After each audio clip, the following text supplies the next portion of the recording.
السلام علیکم ورحمۃ اللہ وبرکاتہ۔ محترم سامعین، شمائل انفو چینل پر آپ لوگوں کا خیر مقدم ہے۔ امید ہے آپ حضرات خیریت سے ہوں گے۔ آپ لوگوں نے واقعہ کربلا کے 11ویں قسط میں سنا کہ محرم کی 9 تاریخ میں امام حسین رضی اللہ تعالیٰ عنہ کلام اللہ کی تلاوت میں مشغول رہے، دعاؤں میں مشغول رہے، اور دونوں لشکر کے درمیان گفتگو ہوئی، بات چیت ہوئی، مگر بات چیت نہیں بن پائی، صلح کی کوئی شکل نہیں نکلی۔ محرم کی 10ویں رات شام سے صبح تک پوری رات حضرت حسین رضی اللہ تعالیٰ عنہ نے عبادت الہی میں گزار دی۔ رات کے پچھلے پہر آپ پر ایک استغراق کی کیفیت طاری ہوئی۔ حق تعالیٰ کی یاد میں اس قدر محو ہوئے کہ دنیا و ما فیہا کی طرف توجہ نہ رہی۔ اسی عالم میں حضور سید الانبیاء صلی اللہ علیہ وسلم فرشتوں کی جماعت کے ساتھ میدان کربلا میں تشریف لائے، اور حضرت امام حسین رضی اللہ تعالی عنہ کو بچوں کی طرح گود میں لے کر خوب پیار فرمایا، اور فرمایا، اے جان و دل کے چین، نور العین میرے حسین، میں خوب جانتا ہوں کہ دشمن تیرے در پہ آزار ہیں اور تجھے قتل کرنا چاہتے ہیں۔ بیٹا، تم صبر و شکر سے اس ساعت کو گزارنا۔ تیرے جتنے قاتل ہیں قیامت کے دن سب میری شفاعت سے محروم رہیں گے، اور تجھے شہادت کا بہت بڑا درجہ ملنے والا ہے، اور تھوڑی ہی دیر میں تم کربلا سے چھوٹ جاؤ گے۔ بیٹا، بہشت تیرے لیے سواری گئی ہے، تیرے ماں باپ بہشت کے دروازے پر تیری راہ تک رہے ہیں۔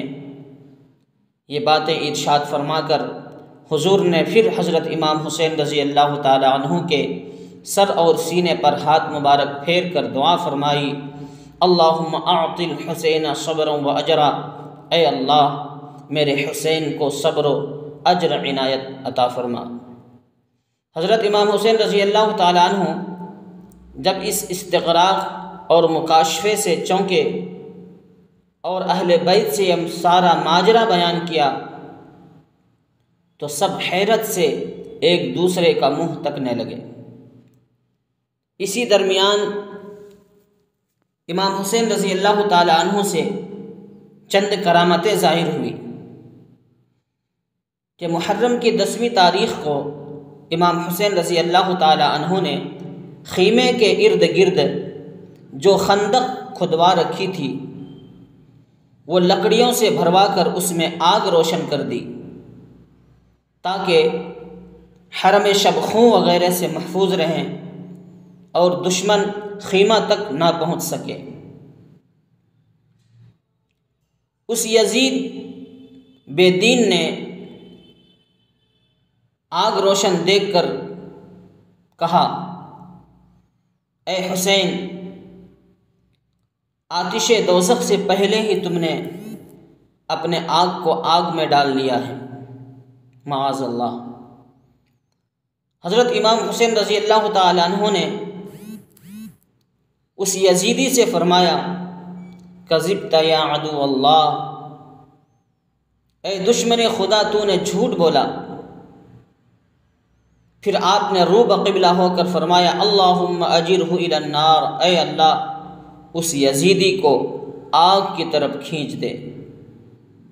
یہ دعا کرتے ہی اس بے دین کے گھوڑے کا پاؤں ایک سوراخ میں پھنسا، گھوڑا گرا، لگام ہاتھ سے چھوٹی، پاؤں لگام میں الجھا، گھوڑا لے کر بھاگا حتیٰ کہ اسے خندق کی آگ میں لا کر گرا دیا اور خود چلا گیا۔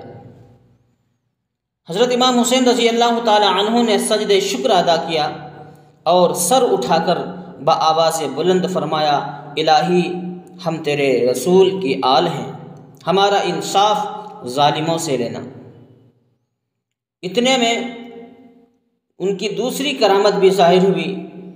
ایک اور بے دین یزیدی نے حضرت امام رضی اللہ تعالی عنہ کو مخاطب کر کے کہا، اے حسین، دیکھ نہر فرات کیسی موجیں مار رہی ہیں، مگر اس سے تجھے ایک قطرہ پانی نصیب نہ ہوگا، نہر فرات سے ایک قطرہ بھی تجھے پانی نصیب نہیں ہوگا، ہم پانی لینے کی اجازت نہیں دیں گے، یوں ہی پیاسا قتل کیا جائے گا۔ امام حسین رضی اللہ تعالیٰ عنہ یہ سن کر آزردہ ہوئے اور آبدیدہ ہو کر دعا فرمائی، الہی اسے پیاسا مارنا۔ یکایک اس کے گھوڑے نے شوخی کر کے گرایا، یہ اٹھ کر گھوڑا پکڑنے دوڑتا پھرا، پیاس غالب ہوئی، پیاس پیاس پکارتا رہا مگر حلق سے پانی نہ اترا، آخر اسی پیاس کی حالت میں وہ یزیدی مر گیا۔ تو میرے محترم، 10ویں تاریخ کو یہ حالات پیش آئے، یہ چند کرامتیں ان سے ظاہر ہوئی، اور سرور کائنات محمد الرسول اللہ صلی اللہ علیہ وسلم اپنے نواسے کو صبر کی تلقین کیے۔ انشاءاللہ آئندہ دوسرے قسط کے اندر اس کے بعد کے حالات بیان کریں گے۔ آج اتنا ہی، اور اخیر میں گزارش ہے کہ اگر واقعات اچھے لگیں، پسند آئے تو دعاؤں سے نوازیں، چینل پر نئے ہوں تو سبسکرائب کریں، بیل آئیکن دبا دیں تاکہ ایسے ہی سبق آموز اور لطف اندوز واقعات آپ تک پہنچتے رہیں، اور اپنے دوست احباب کو شیئر بھی کریں۔ اللہ آپ کی اس محنت کو قبول فرمائے، اور اس محنت میں آپ بھی حصے دار بن کر ثواب دارین حاصل کریں۔ فقط والسلام۔ چلو ملتے ہیں دوسرے قسط کے اندر۔